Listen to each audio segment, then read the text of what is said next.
Deus, abramos a Bíblia em Levítico 16. Nós vamos complementar o que vimos no domingo passado em Levítico 16, lendo o restante do capítulo 16, de 11 a 34, que de 1 a 10, como nós vimos, ele tratou de maneira resumida o que vai ser dito agora a partir do versículo.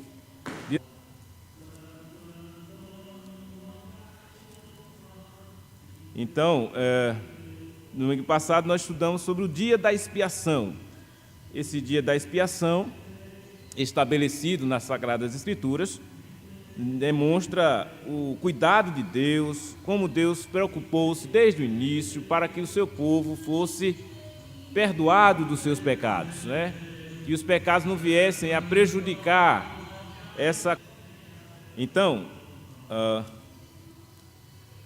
os versículos de 11 a 14, ele vai descrever como era feito o sacrifício que o sacerdote oferecia por si mesmo, por si próprio, e dos versículos 15 até o versículo 28 vai falar do sacrifício pelo povo que o sacerdote também oferecia. E finalizando, ele vai falar que essa condição, essa expiação, que se tornou uma festa para o povo judeu, foi estabelecido que ela ia ser feita uma vez por ano. Então, uma festa anual das expiações. Então, uma vez por ano era feita aquela festa. Então, por isso que era um dia só. E por que era assim? Porque nesse dia era um dia muito pesado para o sacerdote, porque ele tinha que fazer várias coisas em razão de que aquele dia era um dia repleto de atividades, né, durante todo aquele dia.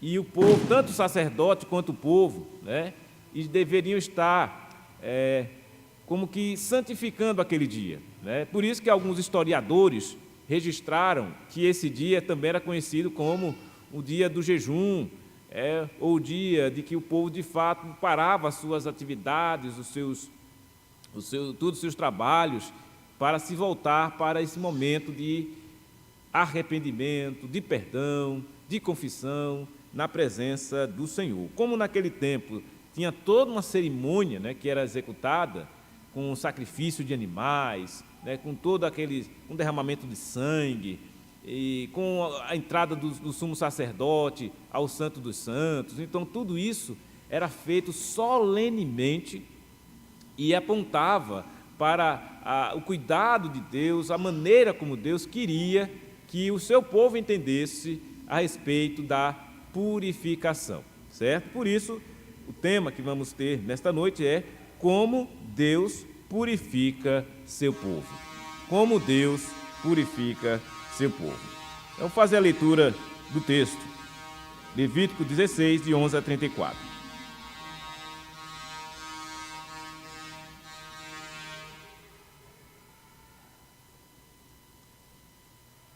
Arão fará chegar o novilho da sua oferta pelo pecado, e fará expiação por si e pela sua casa. Imolará o novilho da sua oferta pelo pecado. Tomará também de sobre o altar o incensário cheio de brasas de fogo diante do Senhor, e 2 punhados de incenso aromático bem moído, e o trará para dentro do véu. Porá o incenso sobre o fogo perante o Senhor, para que a nuvem do incenso cubra o propiciatório que está sobre o testemunho, para que não morra. Tomará do sangue do novilho e com o dedo o aspergirá sobre a frente do propiciatório, e diante do propiciatório aspergirá 7 vezes do sangue com o dedo. Essa era a maneira prescrita pelo Senhor para que o sumo sacerdote fizesse expiação por ele e pela sua casa. Ou seja, o primeiro princípio que Deus mostra para que haja a purificação do seu povo. Quem era o líder, ele tinha primeiro o líder, o sumo sacerdote, se purificar. Como ele poderia fazer algo pelo povo se ele próprio não estivesse assim, né, devidamente habilitado para fazê-lo? Então, aqui já aponta para a necessidade que há de quem exerce liderança diante do povo de Deus, entender que a sua prerrogativa principal é estar puro diante de Deus, estar qualificado, habilitado para exercer aquela função, aquele ofício que o Senhor Deus está estabelecendo assim na sua palavra. Então esse é o primeiro ponto, como Deus cuida para que o seu povo haja purificação. Quem é líder do povo de Deus precisa estar purificado. E então ele fazia toda aquela demonstração, né? Pegava o novilho, aquele novilho era pela oferta, pelo pecado dele e da sua família. E ele fazia a expiação, imolava o novilho, né? Matava aquele animal e assim oferecia a sua oferta pelo pecado. O sangue que era derramado, ele colocava então sobre o altar um incensário. O incensário, ele pegava um incenso, né? E era cheio de brasas de fogo, e diante do Senhor ele colocava 2 punhados de incenso aromático, bem moído, e o trazia para dentro do véu. Isso aqui eu tive a oportunidade de ver esta semana mesmo, né? Uma moça que ela faz uns vídeos mostrando lá em Israel, existe uma réplica exatamente de como era o tabernáculo no deserto. Eles fizeram lá uma réplica no deserto e fizeram tudo de acordo com como está prescrito aqui nas Escrituras. E aí ela mostrou, e eu vim entender, né? Como ela disse, com essa questão aqui sobre o altar, um incensário. O incensário tinha diante do altar uma gradezinha, onde se tinha brasa ali, o incenso era moído e jogava. Quando esse incenso era jogado sobre a brasa, subia o quê? Uma fumaça. Essa fumaça era aromática, era perfumada mesmo. Mas a ideia era, ao se fazer essa cortina de fumaça aromática, o sacerdote estava impedido de morrer. Por quê? Porque se a fumaça estava ali separando entre a presença de Deus, que se fazia presente ali naquele momento, e o sumo sacerdote que adentrava ali diante do véu, né? Então ele trazia isso, era moído, trazia para dentro do véu. E ele colocava o incenso sobre o fogo perante o Senhor, para que a nuvem do incenso cobrisse o propiciatório, que era uma tampa mais ou menos do tamanho desse púlpito aqui, uma tampa em cima da arca, era o propiciatório. Então ali, sobre o propiciatório, ele cobria aquela fumaça, né, do incenso, e essa sobre o testemunho, para que não morra, está vendo? Então aí o sacerdote não morreria. Ou seja, exemplificando, quando ele começou o capítulo 16, ele disse que isso foi dado, Moisés Deus, logo após os 2 filhos de Arão terem morrido. E o que foi que causou a morte dos 2 filhos de Arão? Eles apresentaram o quê? Fogo o quê? Estranho. Fogo estranho diante do Senhor. Então, aqui ele está fazendo, olha, como era que ele devia fazer para não ser morto, ou seja, para não acontecer o que aconteceu com os filhos de Arão. Então Arão teve todo esse cuidado, Deus estabeleceu desta maneira. Se ele não respeitasse isso, seria morto. Mas ele respeitou, né? Ele fez exatamente como o Senhor havia prescrito, Arão fez da maneira como o Senhor o mandou fazer. E então ele tomou do sangue do novilho que já havia imolado, depois dessa fumaça de incenso tomar conta ali do propiciatório, ele com o dedo, ele pegava, aspergia. Olha a ideia do aspergir, né? Que a gente trouxe para a igreja cristã, né? Usa a aspersão para o batismo, porque se fazia nos sacrifícios a aspersão, se aspergia o sangue lá na hora que fazia os seus sacrifícios. E ali, na aspersão, já era suficiente, não é? Para atender aquilo que o Senhor Deus o queria, com relação à expiação dos pecados do sumo sacerdote. Feito isso, então, depois que ele fazia isto, e assim era purificado diante de Deus, ele moraria o bode da oferta pelo pecado, que será para o povo. Agora a oferta é para o povo. Ele trazia o seu sangue para dentro do véu, e faria com que o seu sangue, como fez com o sangue do novilho, aspergi-lo-á no propiciatório e também diante dele.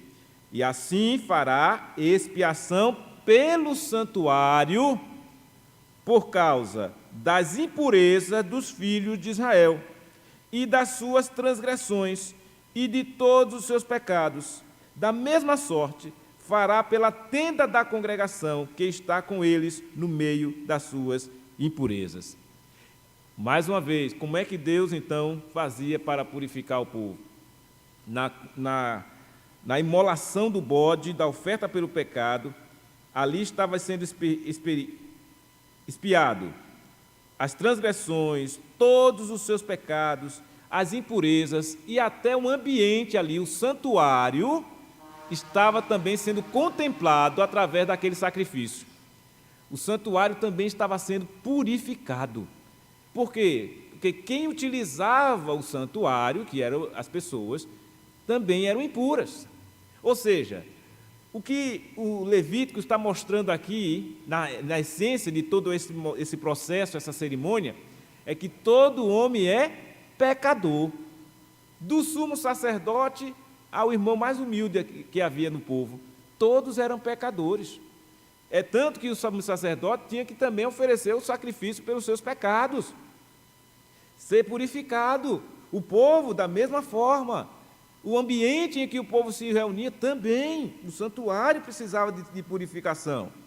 Então vejam que Deus, mostrando, como ele vinha mostrando no capítulo 11, 45, que ele é santo, e o seu povo precisava ser santo. Esse princípio se aplica também a nós hoje. Nós também somos santos, porque Deus é santo.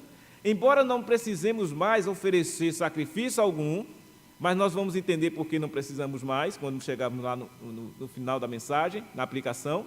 Mas o fato é, esse princípio de necessidade que há, de perdão de pecados, de arrependimento, esse permanece. Por que permanece? Porque nós também continuamos pecadores. E aqui você está vendo como é que Deus fazia para que o seu povo se purificasse. Porque pecadores eram todos, sumo sacerdote, assim como também o povo. Mas o Senhor também fazia tudo aquilo para que o local, o ambiente em que eles estavam também fosse purificado. Veja, fará expiação pelo santuário por causa das impurezas dos filhos de Israel e das suas transgressões e de todos os seus pecados. Nenhum homem estará na tenda da congregação quando ele entrar para fazer propiciação no santuário. Ele quem? O sacerdote, o sumo sacerdote. Quando o sumo sacerdote adentrava, nenhum homem poderia estar lá, até que ele saia, depois de feita a expiação por si mesmo e pela sua casa e por toda a congregação de Israel.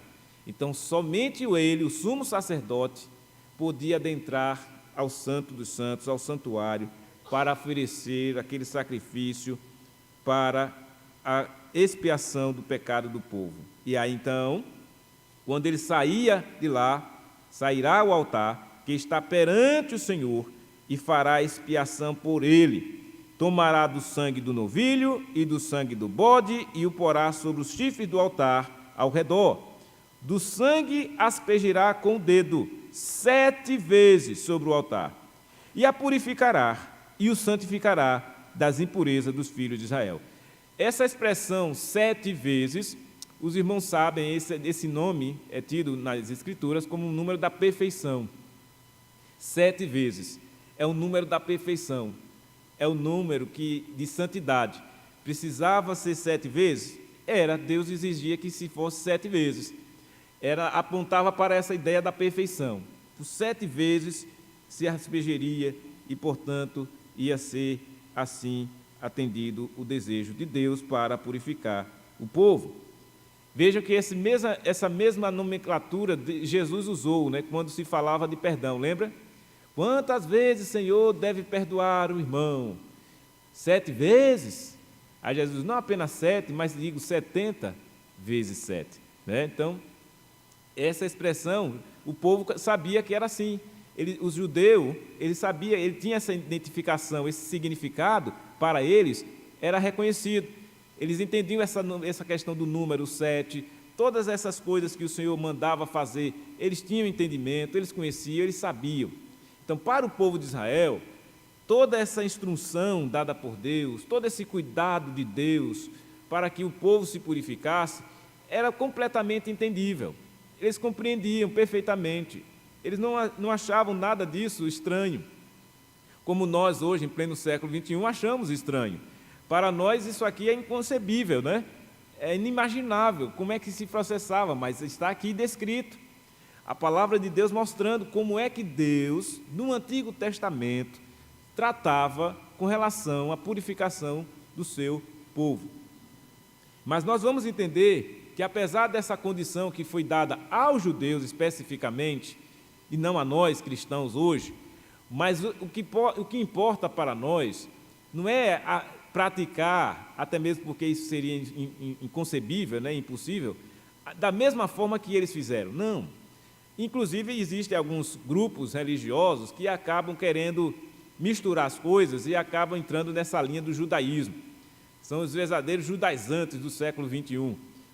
Tem movimentos religiosos por aí que inventaram a Arca da Aliança, que inventaram se vestir, né, com as vestimentas dos judeus e tal. Mas isso não tem cabimento, né? Nós temos que entender as Escrituras dentro do seu contexto. E entender que, ao entender o seu contexto, aí sim nós vamos depois ver qual é o sentido para nós, qual é a aplicação para a nossa vida, o que é que tem sentido isso. E tem muita gente que despreza, por outro lado, essas questões aqui. Vejam, nós estamos estudando as Escrituras Sagradas. A palavra de Deus, toda a Escritura é inspirada por Deus. Então nós não podemos menosprezar o Velho Testamento, porque já passou, já caducou. É certo que tem muitas coisas, como as cerimônias de sacrifícios, que de fato não tem mais sentido. Mas para que nós entendamos o porquê do sacrifício que foi feito por Jesus, como nós vamos ver, nós precisamos entender como é que era feito, né? Como é que Deus fazia. Olha como as coisas se davam, em razão de que Cristo não tinha vindo ainda. O descendente da mulher prometido em Gênesis 3,15 não havia nascido ainda, que é Jesus. Então, até chegar Jesus, era dessa maneira que Deus exigia que se fizesse, para que houvesse a purificação do seu povo. Então, versículo 20.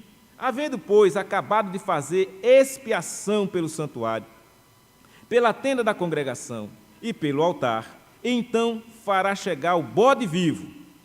Arão, então, porá ambas as mãos sobre a cabeça do bode vivo, e sobre ele confessará todas as iniquidades dos filhos de Israel, todas as suas transgressões e todos os seus pecados, e os porá sobre a cabeça do bode e enviá-lo-á ao deserto, pela mão de um homem à disposição para isso.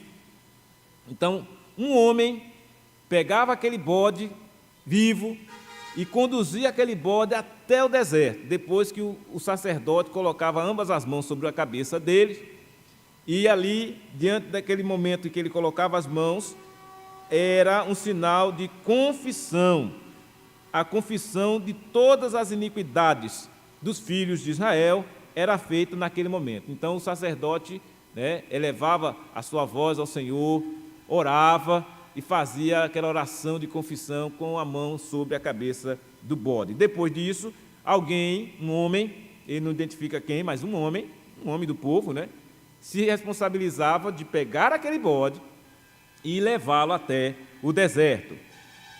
Mas esse homem que levava o bode para o deserto, ele também precisava se purificar. Veja o que ele diz: assim, aquele bode levará sobre si todas as iniquidades deles para a terra solitária, e o homem soltará o bode no deserto. Depois, Arão virá à tenda da congregação e despirá as vestes de linho que havia usado quando entrara no santuário, e ali as deixará. Banhará o seu corpo em água no lugar santo e porá suas vestes. Então sairá e oferecerá o seu holocausto e o holocausto do povo, e fará expiação por si e pelo povo. E aquele homem que havia levado também queimará a gordura da oferta pelo pecado sobre o altar. E aquele que tiver levado o bode, emissário, lavará suas vestes, banhará o seu corpo em água e depois entrará no arraial. Então, aquele homem que ficou responsável para levar o bode até o deserto, ele voltava, tinha que se purificar também. Vejam, isso mostra outra coisa importante aí. O pecado, ele tem uma capacidade tamanha de destruição e de mancha, né, de sujeira, que até quem estivesse fazendo um serviço, né, que era um homem que pegava o bode para levar lá e lançar lá no deserto, deixar lá no deserto, se manchava, se sujava, era impuro, precisava se purificar, se banhar, se trocar. Isso mostra, meus irmãos, aponta exatamente esse significado aí, é que o pecado ele tem isso mesmo, ele tem um potencial destrutivo muito grande. É por isso que quando lá no Novo Testamento se fala do pecado, diz que o salário do pecado é a morte. O salário do pecado é a morte, ele tem essa capacidade mesmo. Então, não se brinca com o pecado. Vejam, até mesmo um homem que pegava o bode e levava lá para o deserto, e deixar o bode lá, e o bode estava imundo, por quê? Porque o bode recebeu sobre ele todos os pecados do povo. Então, quem topasse, não precisava topar não, pegava na correia lá, na corda que estava amarrado o bode para levar, já estava sujo. Tal é a potencialidade de um pecado, né? E claro que isso tudo a gente sabe, era um significado, mas o Senhor Deus exigia que assim fizesse. Era também uma maneira didática do povo perceber como isso é sério. Deus não estava para brincadeira. Deus cuidou para que o povo entendesse como ele exigia a purificação das suas almas. E perceberam, todo mundo, para se purificar, o povo tinha que ter alguém que tomasse a sua culpa sobre si. Deus utilizou desses animais.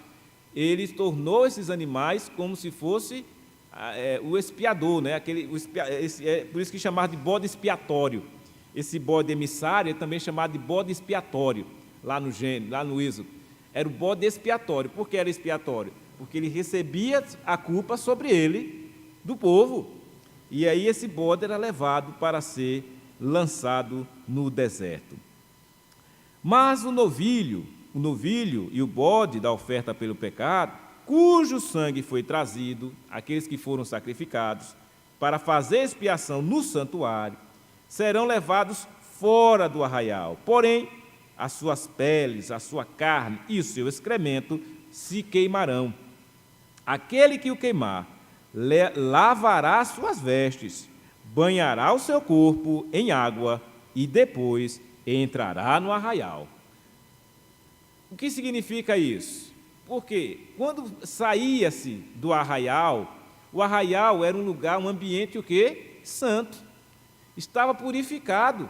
Deus acabara de fazer o sacrifício para que houvesse purificação no santuário, no povo, e certamente quando o povo estava purificado, o arraial também estava.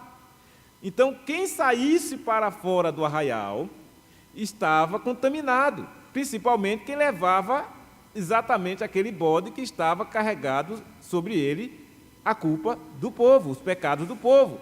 Então, sair para fora, então, ao voltar para entrar de novo, tinha que se purificar. Então, isso mostra exatamente o seguinte: nós, enquanto estivermos vivendo a nossa vida neste mundo, o mundo lá fora é sujo, é imundo. Então, qual é a maneira que nós temos para nos deixar, não nos contaminarmos com o mundo?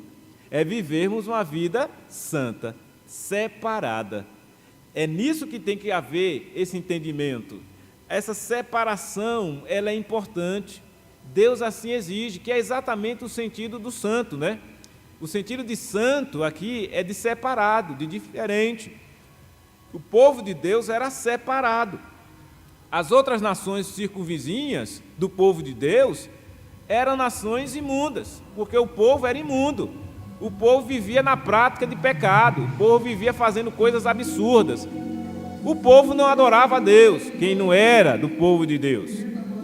No entanto, esse povo de Deus, o povo de Israel, eles precisavam entender que eles eram santos, eles eram diferentes, eles eram separados e, portanto, tinham que se submeter a tudo isso que o Senhor Deus está prescrevendo na sua palavra porque isso é para o bem deles mesmos, é para ajudá-los nessa condição que eles apresentam diante de Deus. Então, nesse versículo 27, quando ele fala desse novilho e bode da oferta, que era trazido e as suas peles, a sua carne e o seu excremento também vão ser queimados, ele aponta para algo que aconteceu no Novo Testamento, lá em Hebreus, quando ele fala na ocasião sobre sacrifícios. Veja, Hebreus 13, versículo de número 11. Vamos para o livro de Hebreus, carta aos Hebreus, né? Quando ele fala dos deveres espirituais, lá em Hebreus 13, deveres espirituais, a partir do versículo 7, aí lá no versículo 11, ele diz assim: pois aqueles animais cujo sangue é trazido para dentro do Santo dos Santos pelo sumo sacerdote, como oblação pelo pecado, têm o corpo queimado fora do acampamento. Então, ele expressando, olha, Hebreus, falando ainda também a um grupo de pessoas, também judias, né, hebreias, mas que estavam sendo lembradas aqui exatamente de como era feito lá em Levítico. Já era uma situação já de Novo Testamento, mas ainda eles estavam vivendo a dias de transição do judaísmo. E ele diz, olha, lembram, judeus, hebreus, no tempo dos nossos pais, como é que se fazia? E aí eles liam passagens como estas de Levítico e citavam, e recitavam para eles. Bom, então, dito essa primeira e segunda parte do texto, com diz respeito à purificação do sacerdote, como é que Deus purifica o seu povo? Primeiro, a liderança tem que estar purificada, o povo, então, também precisa estar purificado, e essa purificação tem que ser de acordo com como Deus prescreve nas Sagradas Escrituras, porque Deus exige que seu povo seja santo, porque Ele é santo. E por isso, para finalizar, terceira parte, de 29 a 34, ele vai dizer assim: isso vos será por estatuto perpétuo. Isso o quê? Isso que acabara de ser feito, o dia da expiação. Ele diz: no 7º mês, aos 10 dias do mês, afligireis a vossa alma, e nenhuma obra fareis, nem o natural, nem o estrangeiro que peregrina entre vós. Aí onde está a questão do dia santo, né? Do dia separado. Olha, naquele dia a alma estaria aflita, ou seja, arrependida. O sentimento era de arrependimento, aflição pelos pecados, afligem a vossa alma. E, portanto, parem as obras que vocês fazem. Até o estrangeiro que estivesse ali na convivência do povo de Deus, tinha que peregrina entre eles, também teria que parar. O natural da terra, nem o natural, nem o estrangeiro, eles que peregrinam entre vós. Por quê? Porque naquele dia se fará expiação por vós. Para fazer o quê? Purificar-vos. E sereis purificados de todos os vossos pecados perante o Senhor. Todos os vossos pecados. É muito importante isso aqui.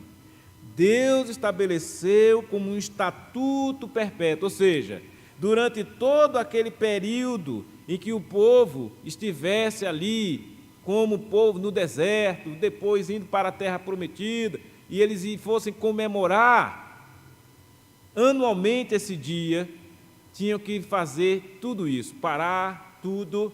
Era o dia da expiação, era o dia que os seus pecados seriam perdoados, todos eles, perante o Senhor. E aí ele vai dizer uma coisa interessante aí no versículo 31, e é sábado de descanso, solene para vós outros, e afligireis a vossa alma, é estatuto perpétuo.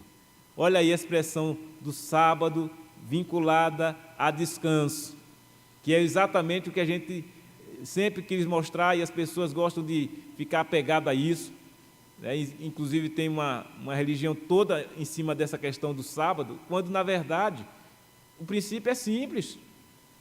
quando o Senhor estabeleceu aqui um sábado de descanso solene, era um dia especial para que o povo jejuasse, o povo se arrependesse dos pecados e o povo fosse perdoado.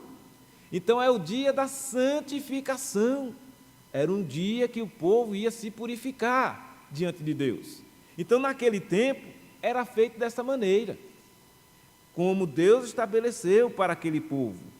Quem for ungido e consagrado, ele diz, para oficiar como sacerdote no lugar de seu pai, fará expiação, havendo posto as vestes de linho, as vestes santas.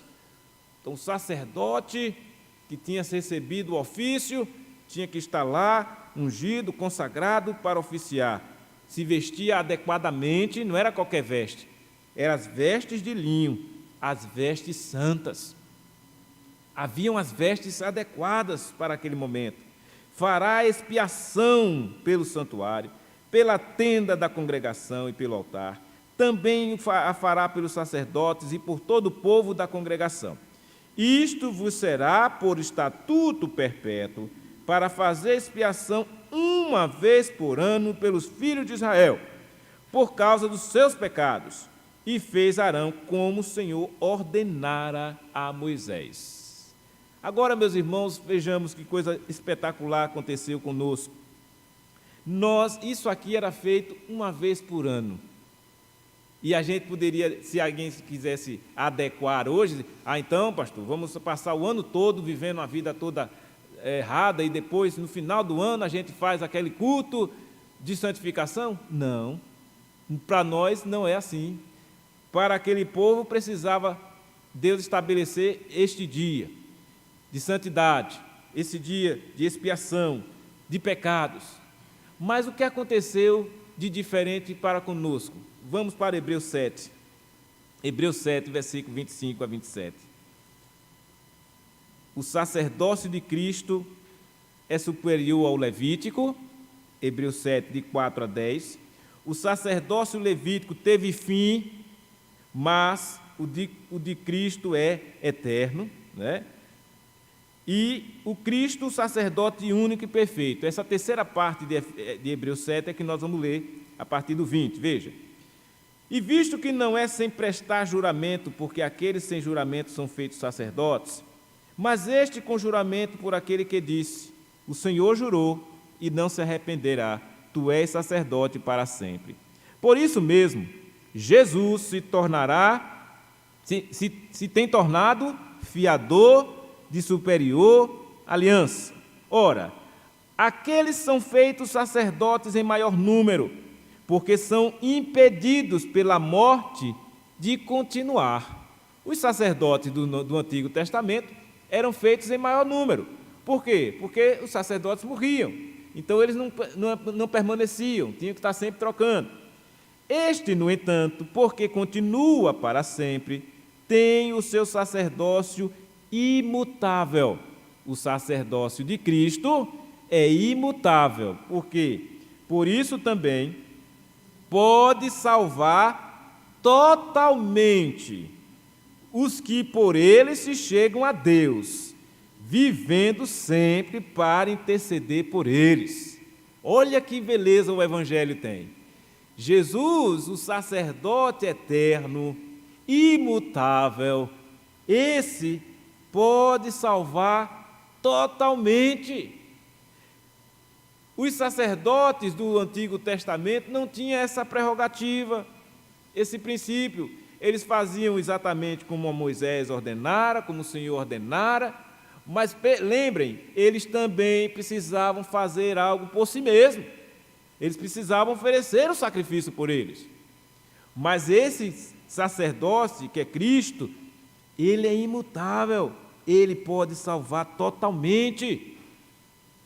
E não deixa margem de dúvidas sobre isso.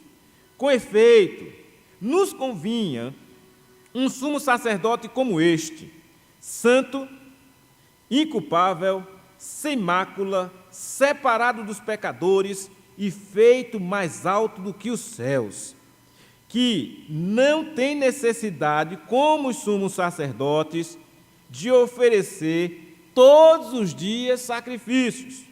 Primeiro, por seus próprios pecados, depois, pelo do povo, porque fez isto uma vez por todas, quando a si mesmo se ofereceu. Esse é o sacrifício que importa para nós. O sacrifício de Cristo, uma única vez, já foi suficiente. Olha, por isso que quando a gente olha para Levítico e vê toda aquela estrutura, toda aquela situação, e vê como Deus cuidou para que esse povo fosse puro, agora Deus providenciou uma maneira eficaz e única para que nós também pudéssemos hoje ser puros. Você e eu, irmãos, estamos nessa condição graças a esse sumo sacerdote imutável que é Jesus. Porque Jesus não só assumiu a nossa culpa, como também Ele tem o poder de nos dar a vida. Ele tira de nós a culpa do pecado, nos perdoa de todo o pecado e nos salva. Os sacerdotes não tinham poder para salvar ninguém, e nenhum sacerdote meramente humano tem, mas Jesus tem, porque Jesus é diferente, Jesus é Deus. Jesus se encarnou como Deus que era, porque depois de toda essa vida, esse tempo que passou-se, onde foi oferecido os animais, o sacrifício, e todos eles apontando para Jesus, chegou o tempo, na plenitude dos tempos, Jesus chegou, nasceu Jesus, o Salvador do seu povo. E agora, o que é preciso fazer? É necessário que ainda nos arrependamos dos nossos pecados? Sim. Nós acabamos na liturgia do culto de fazer a nossa confissão de pecados. Mas a gente faz a confissão já tendo a certeza do perdão. Por quê? Porque quando confessamos em nome de Jesus, Ele, Jesus, o nosso sumo sacerdote imutável, esse Jesus que pode salvar totalmente os que se chegam a Deus através dele, faz com que vivamos sempre, para Ele sempre vivendo, para interceder por eles. Então nós contamos com esse auxílio do Senhor em todo o tempo. Jesus Cristo está intercedendo por nós. Ele é o nosso sumo sacerdote, Ele é o mediador. Então você está aqui, nós todos neste mundo, mas separados por Deus para sermos a sua igreja, o seu povo santo, né, separado, e nessa trajetória de vida, nós então confessamos os nossos pecados a Deus por meio de Jesus. E Jesus intercede diante do Pai e está garantindo a todos nós a nossa salvação, a nossa redenção, a expiação dos nossos pecados. Por isso que Paulo, com muita propriedade, Romanos 8:1 diz: agora, pois, já nenhuma condenação há aos que estão em Cristo Jesus. Nenhuma. Porque Cristo é exatamente o ponto central de tudo isso. Cristo foi esse sumo sacerdote legítimo, único, suficiente. Ele termina o versículo 28 dizendo assim: porque a lei constitui sumos sacerdotes a homens sujeitos à fraqueza. A lei, lá em Levítico, a lei lá do início do Pentateuco, apresentou aqueles homens fracos, frágeis. Vejam, acabaram de ser ordenados Arão e seus filhos, 2 deles já foram mortos imediatamente porque se apresentaram pecaminosamente diante de Deus. Deus fulminou aqueles homens na hora. É certo que isso não foi constante, né? Já pensou se Deus tivesse que fazer isso todas as vezes com os sacerdotes? Não sobraria nenhum, porque todos são pecadores, né? Por isso que o cuidado do Senhor, olha, o sumo sacerdote Arão vai lá, joga lá o incenso, a fumaça vai subir e vai evitar que você morra. Por quê? Porque são fracos, são homens sujeitos à fraqueza. Mas a palavra do juramento, que foi posterior à lei, constitui o Filho, perfeito para sempre. Jesus é perfeito para sempre. E é por isso que aqui estamos nós hoje, pela graça de Deus. Salvos pela graça de Deus. Porque se dependêssemos dos nossos próprios sacrifícios, das nossas próprias ações, por isso que é uma falha quando alguém acha que, olha, eu estou num elevo espiritual porque eu fiz isso, fiz aquilo. Não. A nossa espiritualidade só está boa mesmo porque você está em Cristo. Todas as vezes que você serve ao Senhor, vive para Deus, em santidade de vida, quem vai aparecer é Jesus. A glória dele é para ele. Viver uma vida de santidade não é para nós nos aparecermos, não é para a gente dizer que somos melhor do que fulano nem Beltrano, não, porque aí já seria pecado. É exatamente para satisfazer a vontade de Deus. Deus quer que eu e você sejamos santos. E para isso, como foi que Deus fez para que esse povo fosse santo? Como foi que Ele fez para purificar o seu povo? Ele enviou o seu Filho ao mundo. Ele enviou o seu Filho Jesus Cristo, o unigênito. E aí Ele deixou lá, conforme João 3,16, para que todo aquele que nele crê não pereça, mas tenha a vida eterna. Então o crente não pode nem vai perecer, porque ele crê no Senhor Jesus. E, portanto, pecado algum pode condená-lo mais. Está salvo. Por isso que o crente ele não pode se conformar com este século. Um crente não pode fazer as coisas que, conforme Paulo diz lá em Corinto, todas as coisas me são lícitas, mas nem todas me convêm. Não convém a um crente fazer determinadas coisas que pode nem ser ilícito, mas não convém, porque o crente ele é um santo, é um separado. Ele tem que fazer a diferença neste mundo, sim. Se não, ora, para que tudo isso? Para que foi que Cristo fez essa obra maravilhosa de salvação? Para que Cristo se submeteu a tudo que se submeteu? Para salvar o seu povo, para que o seu povo vivesse de maneira errada nesse mundo? Não. Ele fez isso exatamente para lhe dar a condição que você tem hoje, de ser chamado santo, filho de Deus. O povo de Deus sempre foi motivo de purificação.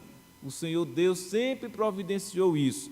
Desde o Antigo Testamento, como nós estamos vendo hoje, até agora, Deus requer que o seu povo seja santo. Como nós estudamos Pedro, está lá dito, vós sois o quê? Nação santa, povo de propriedade exclusiva de Deus.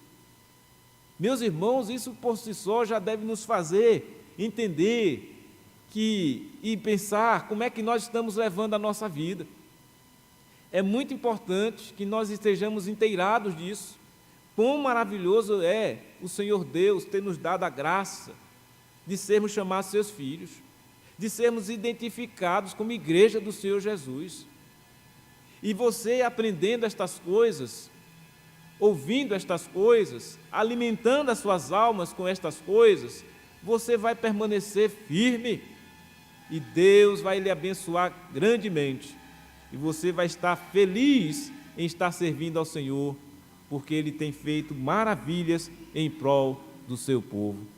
Então, que nós continuemos, irmãos, a nossa caminhada a partir desse momento que entendemos claramente que o nosso sumo sacerdote Jesus, que assumiu toda a nossa culpa, que foi imolado porque Ele foi moído na cruz do Calvário, que derramou seu sangue para nos purificar de toda injustiça, é isso que nos habilita a nos achegarmos diante de Deus e atender o que diz lá em 1 João 1,9.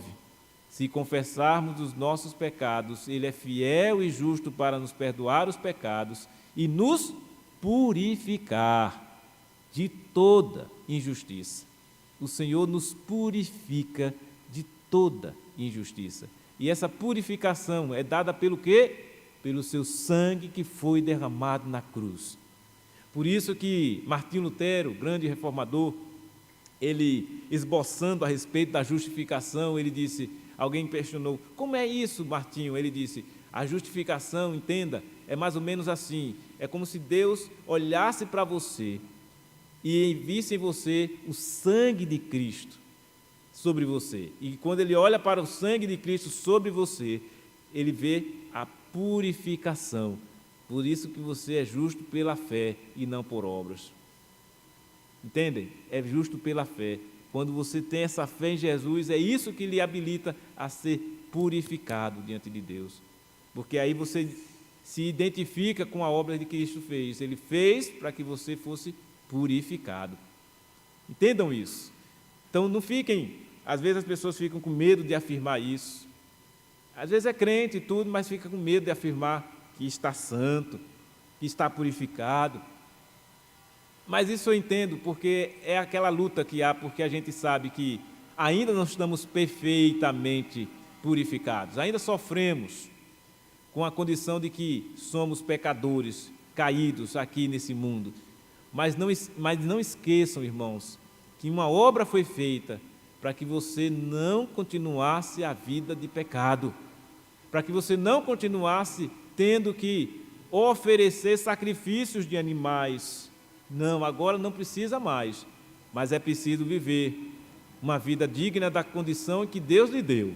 Você foi salvo, você foi purificado, você foi santificado em Cristo Jesus. Portanto, alegre-se no Senhor e o sirva com toda alegria em seu coração. Oremos ao nosso Deus. Pai Santo, Deus eterno, louvado, exaltado seja o teu nome. Ó Deus, somos gratos a ti, Senhor, pela obra que o Senhor realizou através do teu Filho Jesus, que assumiu a condição de ser o sumo sacerdote, de ser também o Cordeiro de Deus, que tira o pecado do mundo, de remover, de expiar os nossos pecados.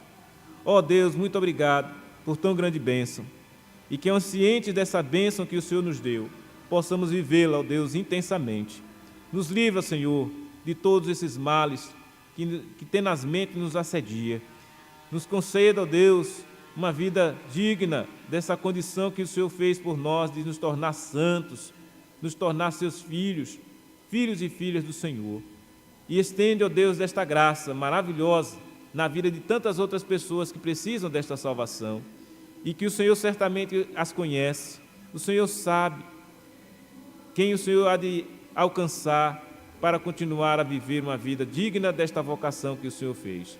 Nós agradecemos, ó Deus, pelo teu povo que aqui está presente, pela tua igreja santa, pura, pela tua igreja, ó Deus, que é o perfume do Senhor aqui neste mundo.